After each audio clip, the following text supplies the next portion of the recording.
Hello everyone, you're welcome to my channel Locsnchronicles, and it's your girl Mrs. O, aka Opsy Baby. Sorry, my lips are really dry and my face is really crusty.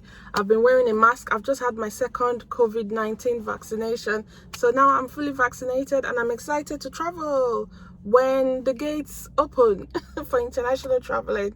So I've been taking you through my journey as an ASYE social worker, newly qualified social worker, and I just thought to quickly share with you another experience, and it will be because I attended my first mental health tribunal recently. Okay.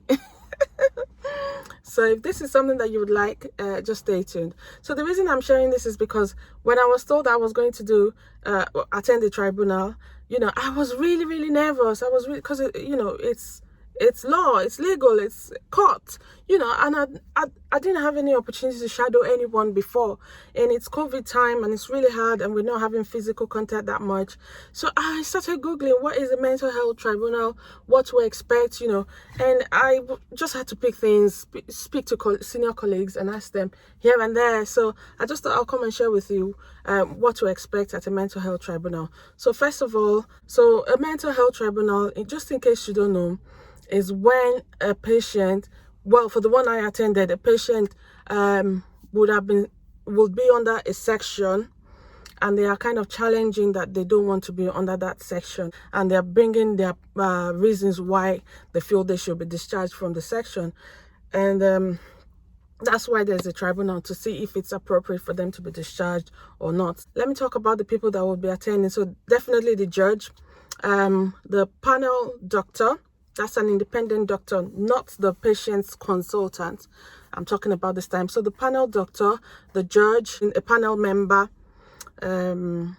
yourself, the patient, the consultant, the patient's consultant, the patient's solicitor, the patient's nearest relative might attend, and whoever the patient gives permission to.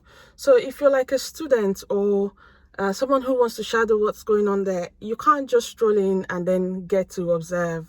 You have to go through the process of asking, and it's best to ask beforehand so that they would ask for permission for you to attend. And most likely you would have your video on a blank so that the patient doesn't see you because you're not a regular attendee. So that's it for who might be attending. Now, if you're a social worker, what might you be doing? I'm not so experienced. I've only attended one tribunal, so I can only give you my experience as a newbie in the business. So what might you expect? So the person I think who speaks the most is the patient's solicitor and the patient. So first, the solicitor will correct anything. Maybe the date of birth is wrong for the patient, or any misconception or misrepresentation in anybody's statement. The solicitor would correct that.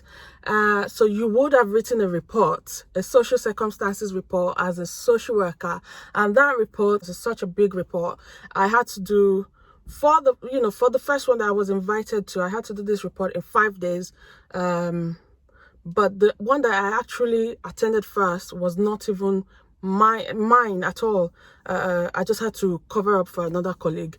So there will be a social circumstances report with all the different parts, and you must have spoken to the patient, the nearest relative. You would have discussed with the other professionals, consultant, the nursing staff. It's an in-depth report. You would have done this, and you would have also read notes, about everything, so you'll be fully informed.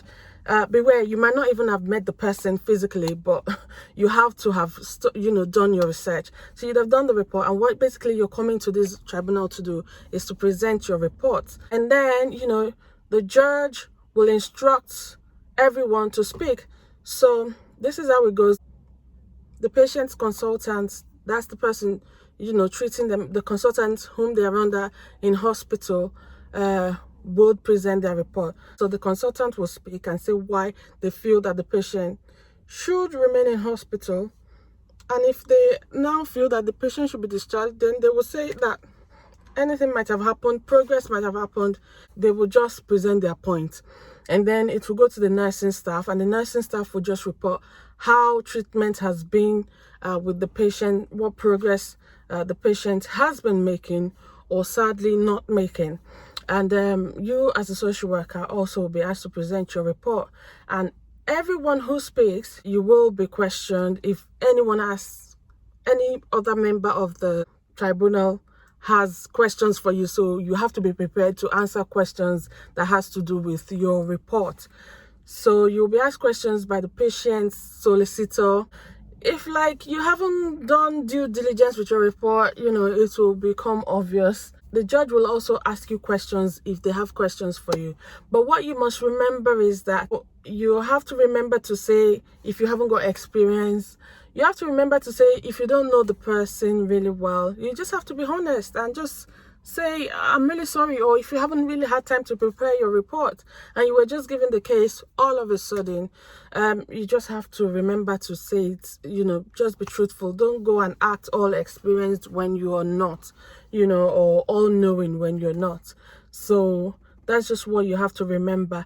Everyone will present what they think, and the judge will ask you whether you want that patient to remain on a section or not.